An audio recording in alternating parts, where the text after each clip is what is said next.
오늘 지금 이제 고난 주간을 시작하면서 하나님 앞에 어제 첫날 우리가 종료 주일을 보내면서 예수님께서 나귀 타고 입성하실 때 호산나 다윗의 자손이여 소리를 치며 환호를 합니다. 로마의 압제로부터 해방시켜 줄 분, 하나님의 약속한 메시아, 그리고 경제적 불평등으로부터 참된 공의를 실현해 줄 분으로 사람들은 기대했는데 호산나 다윗의 자손이여 사람들은 외치기 시작합니다. 이 호산나의 뜻이 뭡니까? 하나님의 구원이 이루어진다는 그런 뜻입니다. 예루살렘에 입성하신 것은 십자가에 달려 돌아가셔서 인류를 죄에서 구원하려는 율법의 완성에서 시작된 겁니다. 예수님의 고난주간 7일의 행적을 보면 제1일은 어제 종료 주일로부터 시작이 됩니다. 근데 오늘 이제 두 번째 날 예수님께 성전을 방문하십니다. 그리고 성전을 정결케 하는 그 일들을 시작합니다. 예수님 당시 율법은요, 유대인의 삶의 가치의 근간이 됩니다. 그래서 결혼을 시키던, 꼭 밥을 먹던, 농사를 짓던 율법에 근거한 삶을 살게 되죠. 그래서 율법을 하나님의 사랑으로 완성시키기 위해 예수님께서 예루살렘에 입성하십니다. 그리고 이 둘째 날 말씀한 것처럼 율법의 완성이 이루어지기 위해 시작되는 거죠. 율법은 뭡니까?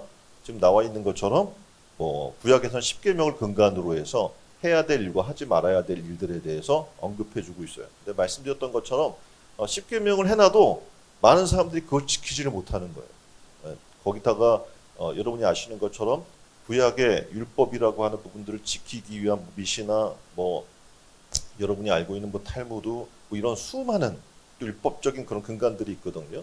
이런 것들을 지키려고 하니까 거의 불가능하죠. 그래서 놀랍게도 하나님께서는 이 율법을 완성시키기 위해서 독생자 예수 그리스도를 이 땅에 보내주십니다. 그리고 하나님의 사랑이라는 것으로 율법을 완성해 주시죠. 그래서 신약에 와서는 예수 그리스도를 통해서 이 율법이 완성되는 방법을 우리에게 알려준 거예요. 어떻게 하면 되는 거예요? 하나님을 사랑하고 내 이웃을 내 몸처럼 사랑하면 되는 거예요. 다시 말해 사랑이란 단어 하나로 이 율법이 완성될 수 있어요. 사랑하면 미워할 수 없고, 사랑하면 살인할 수 없고, 사랑하면 남의 것을 도둑질할 수도 없는 거예요. 사랑하면 당연히 하나님을 섬기는 거죠. 하나님 외에 다른 신을 섬길 수 있어요? 없어요? 없는 거예요. 사랑이라는 것만 되면 다 해결된다는 걸 보여주셨어요.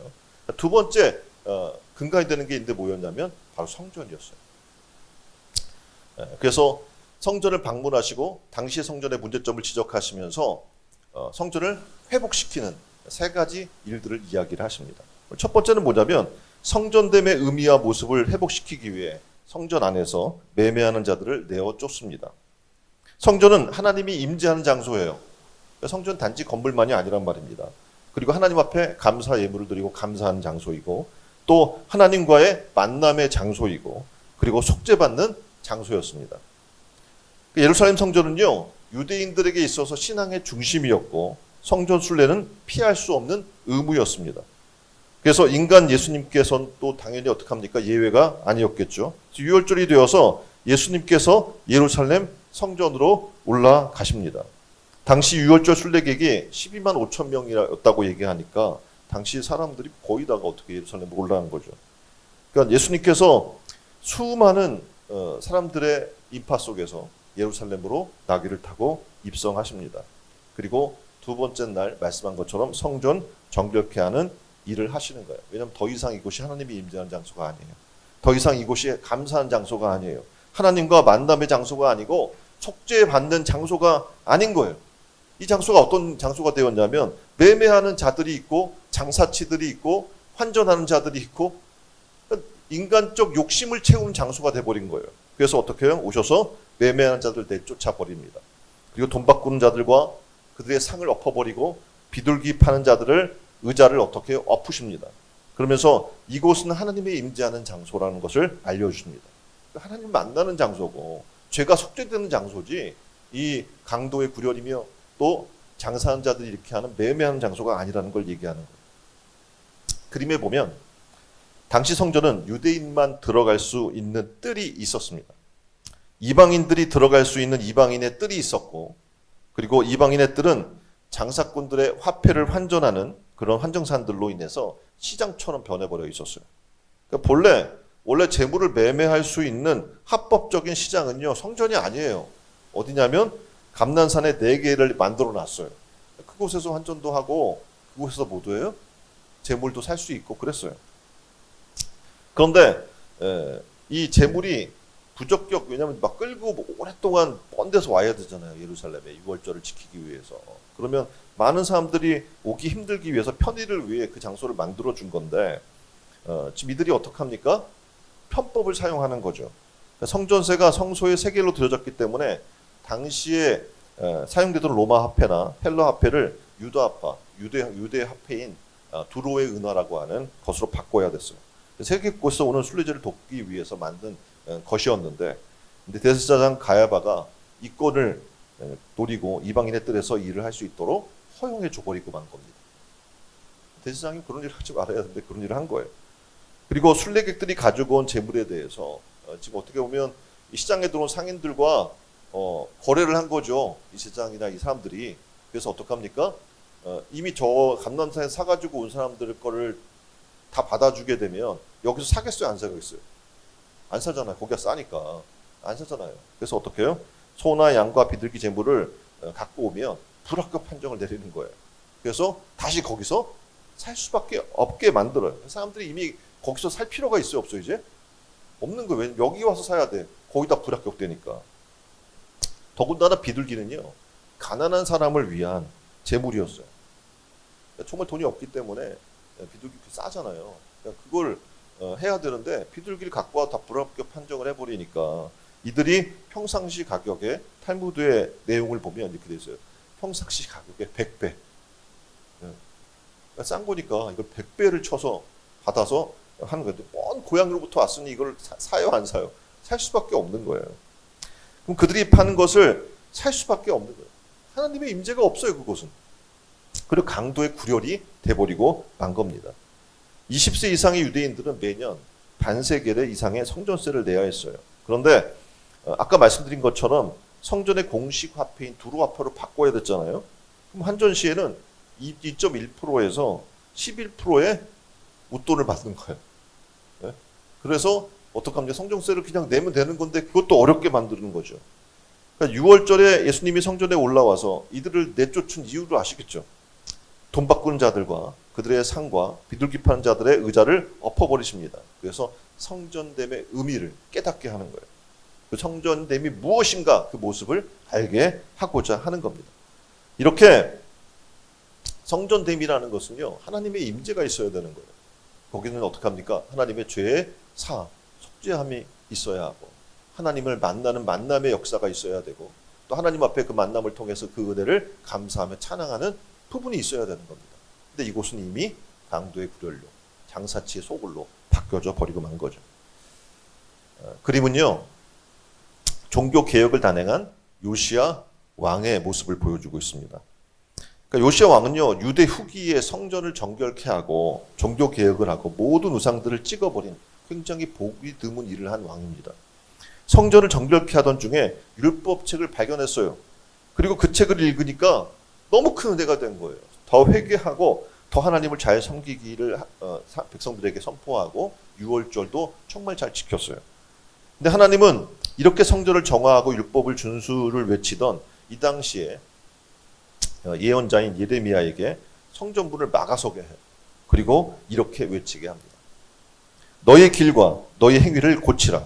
그리하면 내가 너희로 하여금 이곳에 거하게 하리라. 너희는 이것들이 주의 성전이라, 주의 성전이라, 주의 성전이라는 거짓말을 믿지 말라. 이렇게 열심히 하고 있는데 이것이 주의 성전이 아니라는 거예요. 하나님의 임재가 있을 수 없는 것이라고 얘기를 하고 있는 거예요. 열심히 종교개혁하고 우상도 찍어버리고 6월절도 역사에 없을 만큼 잘 지켰고, 그런데 하나님은 그들에게 뭐라고 얘기하는, 거짓말하지 마라, 이렇게 얘기를 하고 있는 거예요. 여기가 여호와의 전이라, 거짓말하지 말라, 내 이름을 망령되게 일컫지 말라라고 얘기하는 겁니다. 왜 그렇게 말씀하시는지 보면 그 다음 구절을 찾아보면 나와요. 너희가 도적질하고 살인하고 간음하고 거짓맹세하고 바알에게 분향하고 너희가 알지 못하는 다른 신을 따라 걸으면서 내 이름이라 불리는 이 집에 들어와 내 앞에 서서 말하기를 이 모든 가증한 것을 행하려고 우리가 구출 받았나이다 하려는 거예요. 내 이름으로 불리는 이 집이 너희 눈에 강도의 소굴이 되었느냐. 보라 심지어 내가 그것을 보았느니라. 주가 바라노라. 라고 예레미야 7장 5절 11절에 이렇게 얘기를 해요. 하나님은 형식적인 예배를 보지 않겠다는 거예요. 그건 가증하다는 거예요. 우리가 교회 와요. 예배를 드려요. 지금 새벽에도 깨어서 이른 시간에 와서 하나님 앞에 예배를 드려요. 그런데 우리가 변화되지 않는다면, 우리가 겉으로만 예배 드린다면, 외식하는 신앙의 삶을 산다면 하나님은 그것을 뭐라 그래요? 진정한 예배라고 할 수 없다라고 얘기하는 겁니다. 하나님은 뭐라고 얘기하냐면 이어서 고아와 과부를 돌보지 않고 이웃들 사이에 공의를 행치 않고 길과 행위를 바르게 하지 않으면서 겉만 번지르는 종교 행위라는 사람들을 뭐라고 얘기하냐면 거짓말하는 자, 강도 이렇게 얘기를 하는 거예요. 하나님의 은혜를 입은 사람은 반드시 어떻게 해요? 하나님의 사랑을 행해야 되는 거예요. 사랑이 율법의 완성이라고 말씀드렸잖아요. 사랑하지 않으면서 어떻게 해요? 우리가 하나님 말씀을 실천한다고 할 수 없는 겁니다. 용서하고 이해하고 긍휼을 베푸는 삶을 살아야 그것이 진정한 예배하는 삶인 거예요. 그게 안 되면서 하나님을 섬긴다고 하고 하나님을 안다고 하니까 하나님이 답답해 하시면서 얘기하는 거예요. 거짓말하지 마. 예레미야를 통해서 외치는 거예요. 너희가 종교개혁을 한다고? 너희가 우상을 찍어버렸다고? 웃기지 마라. 너희는 그냥 나를 하나님이라고 이름을 부를 뿐이지 여전히 우상을 섬기는 삶을 살고 있는 것이다 라고 책망합니다. 자, 우리의 성전의 모습은 어떻습니까? 자, 그림처럼 세상과 하나님을 겸하여 섬기는 삶을 살고 있지 않습니까? 세상에 슬쩍 바람 줘놓고 있죠. 돈에. 그리고 하나님도 섬긴다고 막 기도하고 있어요. 그게 우리의 모습이 아닙니까? 탐심이 우상되어 성전이 아니라 주님이 내 안에 모셔진 것이 아니라 탐심이 무상이 되어 있지 않습니까?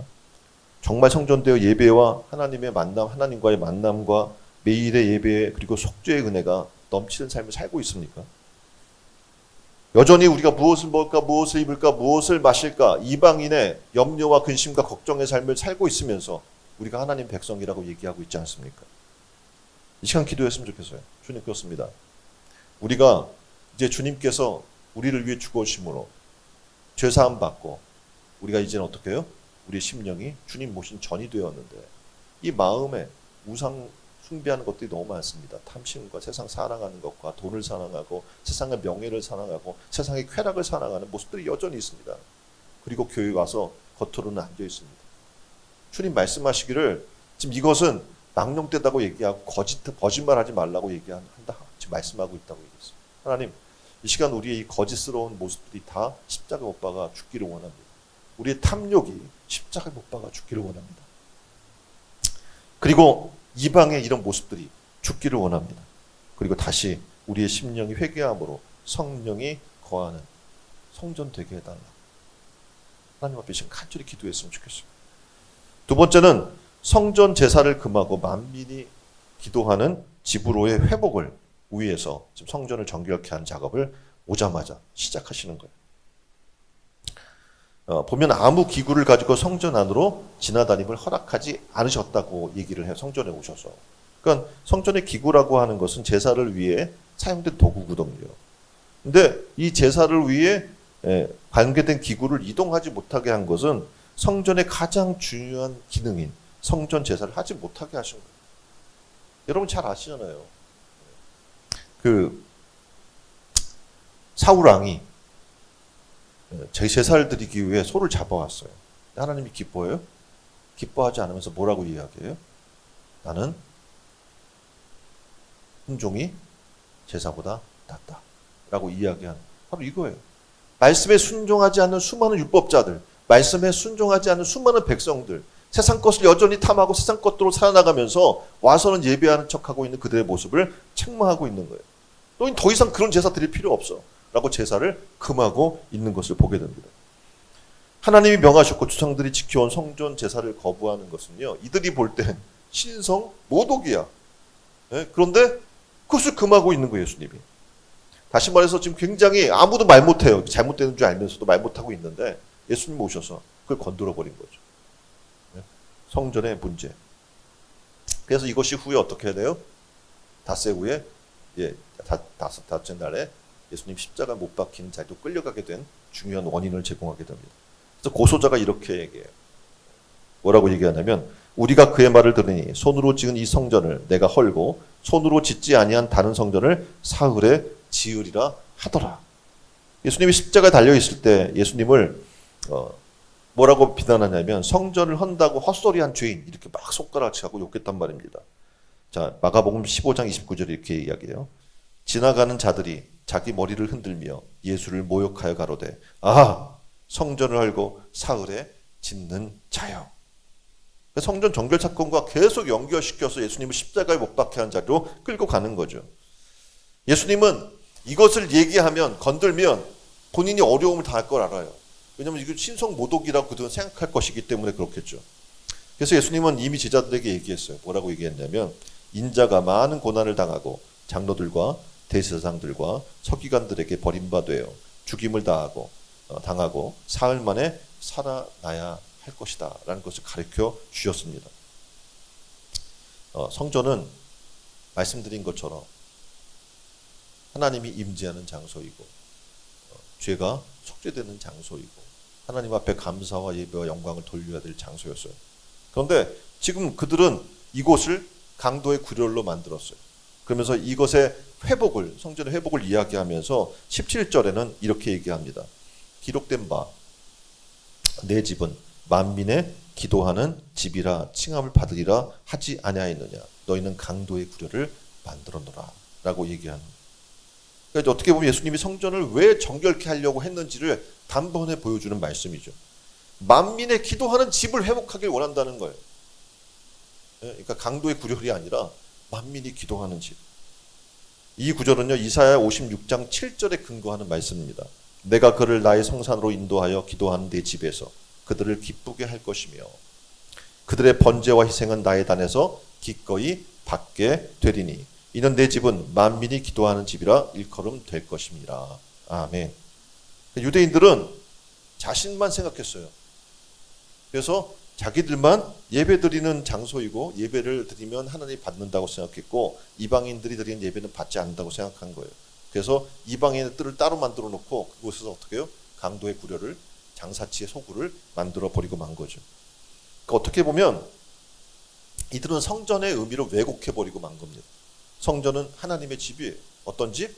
만민이 기도하는 집입니다. 그리고 하나님과 죄인이 만나는 장소인 거예요. 죄인이 하나님 앞에 와서 회개하고 하나님 앞에 기도하고 간구하는 장소이며 죄인들이 어떻게 해요? 하나님 앞에 나와서 죄사함을 받는 거예요. 그리고 하나님의 임재를 경험하게 만드는 장소가 바로 성전이었단 말입니다. 근데 이 성전을 관리하는 자들이 이방인들이 예배하는 장소를 매매의 장소로 바꾸고 그리고 성경에서 계속 예수님이 오셔서 비유로 얘기하시는 것 중에 하나가 잎만 무성한 무화과 나무. 그 나무는 어떻게 돼요? 열매 맺지 않으면 찍어 불에 던지게 되잖아요. 다시 말해서 교회에 온다고 되는 게 아니라 열매 없고 잎만 무성한 그런 존재들만 가득한 거예요. 그들은 결국에 어떻게 돼요? 심판대 앞에 서게 될 것이고 찍어 불에 던지게 될 것이라고 얘기하는 겁니다. 자, 이들의 신앙의 모습을 보세요. 얼마나 가식적인지. 이들은 굉장히 중요한 가치를 뭐라고 여겼냐면 정결과 성결입니다. 그림 보면 정결과 성결을 굉장히 맨날 여러분이 이제 이스라엘 가보면 저 통곡의 벽에 가면 맨날 벽 붙들고 저렇게 눈물을 흘리며 통곡하며 기도하는 사람들이 있어요. 되게 거룩해 보이잖아요. 뭐 성소에 거기 보면 곳곳 성소가 있는데 거기에 성경을 펼치고 또 여기 이 그 머리에다가 성경 율법을 갖다가 쫙 막 덜덜덜 말아가 매달았거든요. 그걸 펼쳐서 이렇게 읽고 막 이런 사람들로 그득해요. 되게 막 거룩한 것처럼 보이잖아요. 그들은 미시나라고 한 책이 있거든요. 그림에 보면 이 미시나에 보면 어떤 게 나와 있냐면 공간에 대한 구별을 얘기해요. 이스라엘 땅은 구별됐다. 그래서 이방인 땅보다 거룩하다. 성 예루살렘은 다른 어떤 도시보다 거룩하다. 구별됐다는 얘기죠. 성 안은 더 거룩하고 성전사는 더 거룩하고 다마는 거룩하고 여인의 뜰은 더 거룩하고 이스라엘 뜰은 더 거룩하고 현관과 계단 사이는 더 거룩하고 성소는 더 거룩하고 지성소는 가장 거룩하다. 이렇게 거룩의 장소를 구별했어요. 근데 이 거룩하다고 생각했던 이 성소를 그들은 어떻게 합니까? 강도의 구렬로 성전을 매매하는 부정한 장소로 만들어 버리고 만 겁니다. 사람도 그들은 구별했어요. 그림에 보면 등급이 있어요. 제일 거룩한 사람이 제사장, 레위인, 그리고 완전한 이스라엘 사람, 그러니까 순수 혈통을 지닌 사람을 얘기하는 거예요. 그리고 개종자, 해방된 노예, 이렇게 순위로 거룩성을 얘기한 겁니다. 이방인은 지옥의 땔감 정도로 그냥 여겨버린 거예요. 시간도 구분했어요. 그래서 얘기했죠. 성소에 올라갈 시간이 있어요. 금식할 시간이 있어요. 다 시간이 정해져 있는 거예요. 그리고 음식도 구분했습니다. 그들에게 뭐가 있냐면, 그림에 보면 코셔라는 게 있어요. 그러니까 유대 율법에 맞게 인증받은 음식을 얘기하죠. 그게 무려 229가지가 돼요. 구분해야 될 게. 그리고 39개에 달하는 안식일 금지 규정이 있어요. 이걸 하면 안 돼요. 네? 이렇게 삶에 있어서 외형적인 모습에서 거룩을 무지 강조했습니다. 그런데 이들의 성소는 그렇지 않은 거예요. 그들의 탐욕으로 더럽혀지고, 그리고 부정한 장소, 다시 말해서 강도의 구렬이 돼버리고 만 거죠. 그러니까 가장 거룩해야 될 사람과 거룩해야 될 성전이 탐욕으로 부정하게 된 거예요. 그래서 하나님은 어떡합니까? 예수님께서 오셔서 이 성전을 정결케 하기를 원하시면서, 이것은 하나님이 원하는 게 아니야, 제사 드리지 마라고 제사를 어떻게 해요? 못 드리게 하는 거예요. 우리 하나님 앞에서 회개해야 돼. 너희가 해야 할 일은 회개하고 회개에 합당한 열매를 맺는 삶으로 나아가야 돼라고 얘기하는 거예요. 그리고 이곳은 너희만 예배드려서 하나님 받으시는 장소가 아니라 이제 어떻게 해요? 만민이 기도하는 집이 될 것이다 라고 얘기합니다. 왜냐하면 예수 그리스도께서 우리를 위해 십자가에 달려 죽으셔요. 그래서 지성소와 성소에 가르마갔던 휘장을 찢어버립니다. 그래서 이제는 어떻게 해요? 대제사장만 들어갔던 그 장소를 누구든지 예수 그리스도의 이름을 부르면 어떻게 해요? 그 장소에 나갈 권한을 하나님이 허락해 준 겁니다. 그리고 예수님이 이제 어떻게 해요? 행했던 삶을 우리가 돌아보면 깨닫게 되는 거예요. 이 유대인들이 행했던 것과 전혀 다른 행동들을 하시는 거예요. 예를 들면 부정한 사람들, 소외받은 사람들, 냉대받는 사람을 위해서 이 땅에 오셨음을 얘기해 주고 있어요. 안식일? 안식일에도 병을 고쳐주십니다. 복음 전하기 위해 거라사, 귀신이 나오는 그런 장소로 가셔요. 베세다, 그리고 이방 땅에도 가십니다. 부정하다고 생각하시는 소경, 안진뱅이, 귀머거리, 혈루병 앓는 자, 나병 환자에게도 손을 얹고 치료한 놀라운 일을 행하시는 거예요. 그러니까 유대인들이 나병이 걸린 것, 피가 흐르는 것, 피부병이 걸린 사람은 부정하다고 공동체로부터 격리시켰고 접촉도 금했어요. 그런데 예수님은 나병 환자의 손을 얹고 치료해 주십니다. 부정하다고 생각하는 관에 손을 얹고 청년을 살려줍니다. 거라사인, 수로보게인, 백부장의 신하, 여인들, 아이들, 그 당시로는 한결같이 자격 없고 부정한 자들이에요. 예수님은 이들을 고쳐줍니다. 그들과 함께 식사하십니다. 그러면서 얘기를 해요. 내가 의인을 부르러 온 것이 아니라 죄인을 부르러 왔다. 오늘날도 우리가 성전에 오게 되면, 이 교회에 오게 되면 어떤 착각을 하냐면 우리는 거룩하다는 착각을 하게 됩니다. 우리가 모여있는 이 교회가 거룩한 게 아니에요. 하나님이 임재하실 때 그 임재한 장소가 거룩해지는 겁니다. 이 교회는 누가 어떻게 구성됐다고 그랬어요? 여러분 한 명 한 명 구원받은 성도들이 한 명 한 명이 어떻게 해요? 모여서 지체가 되어서 몸을 이뤄서 그리스도의 뜻을 따르는 공동체로 세워진다고 말씀드렸어요. 근데 지체가 지금 이들처럼 부정하고 하나님 말씀에 불순종하고 하나님 앞에 예배하지 아니하고 하나님 앞에 어떻게 자신을 드리지 않는, 희생 제물이 없는 그런 모습으로 나온다면 이거 성전입니까? 성전이 아니란 말입니다. 고난주간 우리는 이곳을 만민이 기도하는 집으로 만들어야 해요. 그래서 고난주간 우리가 지금 새벽 기도회를 하는 거예요. 뭐 하려고? 이곳을 기도하는 장소로 만들어요. 하나님이 원하시는, 회복하기를 원하시는, 성전에 와서 젊은이들이 놀고 즐기고 성전 시스템 좋으니까 그러라고 있는 장소가 아니에요. 이곳은 뭐 어떤 장소예요? 하나님 앞에 기도하고 회개가 일어나고 새로움을 받아서 이제 복음이 전달되고 하나님 앞에 감사와 영광이 돌려지고 하나님 앞에 내 자신을 온전히 드려지는 그런 장소란 말입니다. 고난주간 주님의 전으로 나오십시오. 기도하십시오. 하나님을 만남이 회복되길 원합니다. 은혜 받는 일들이 일어나길 원합니다. 하나님의 위로받는 일들이 일어나고 용서받고 치유받는 일들이 일어나기를 주님의 이름으로 축원드립니다. 누구나 교회에 오면 예수님 만나는 거죠. 사람 만나는 게 아니에요.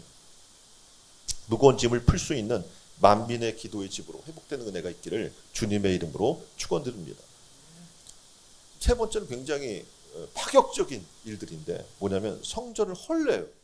아까는 어떻게 보면 교회 기능을 다 마비시키는 거예요. 와서 이방인의 뜰에서 막 다 회파해 버리죠. 두 번째는 어떻게 하셨어요? 제사를 못 드리게 해요. 세 번째는 이 성전을 헐어버리래요. 성전 정결의 끝이에요. 성전을 헐어버리래요. 그럼 어떻게 해요? 사흘 만에 다시 일으키겠다는 거예요. 솔로몬이 지은 성전은 다 무너졌어요. 그 후에 수르바벨이 지은 성전도 훼손되었고, 예수님 당신의 성전은요, 이돔의 출신 헤롯이 지은 겁니다. 성전 목집 모양을 보시면 헤롯이 지은 거예요. 이 공사에 대략 10,000명의 인부와 1,000대의 마차 그리고 1,000명의 사제가 동원됐다고 얘기를 합니다.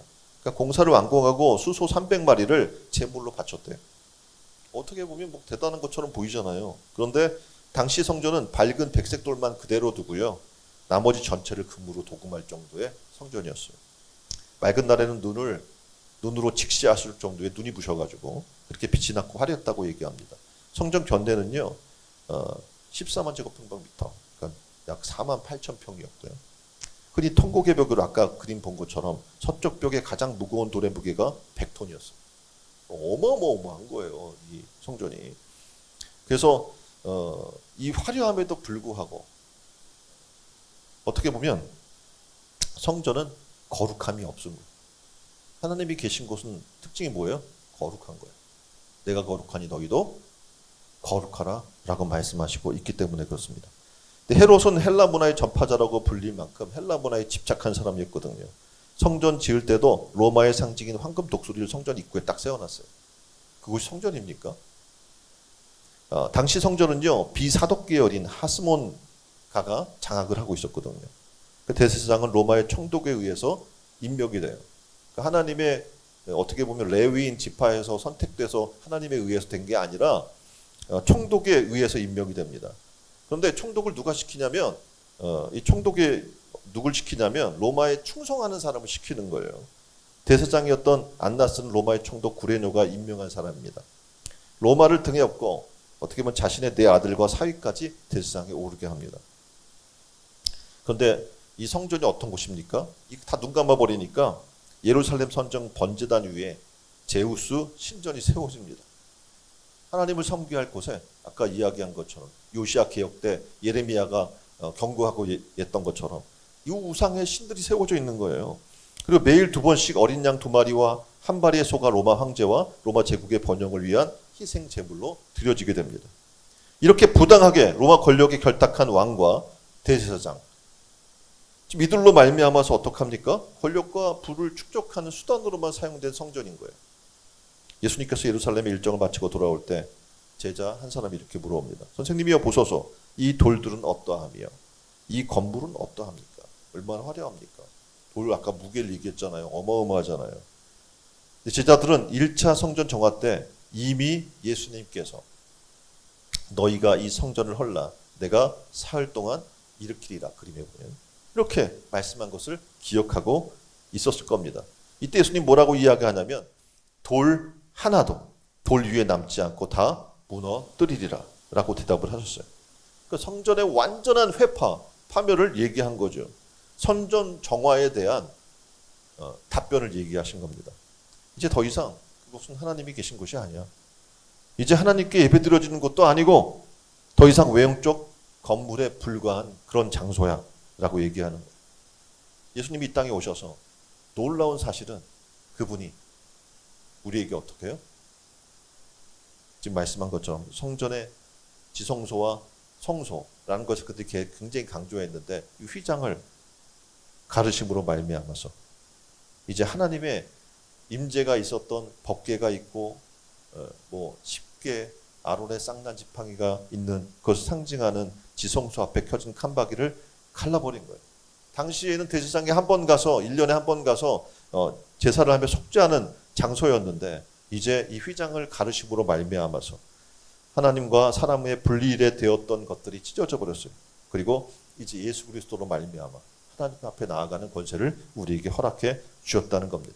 다시 말하면 이 십자가에서 지금 속죄가 어떻게 보면 이 성소에서 속죄가 일어나야 되는데 예수 그리스도께서 우리를 위해 한 번 죽으심으로, 다시 말해 제물이 되어 주심으로 이방인들까지 다 그의 이름만 부르며 구원받는 놀라운 은혜가 있게 된 겁니다. 예수님께서 십자가에 달린 모습을 보면서 이방인 백부장이 이런 고백을 합니다. 이 사람은 진실로 하나님의 아들이 었더라. 아멘. 제사장과 서기관들의 질문에 대한 답입니다. 예수 그리스도 성전을 다시 회복시키시고, 유대인들은 성전에서 제물을 드려요.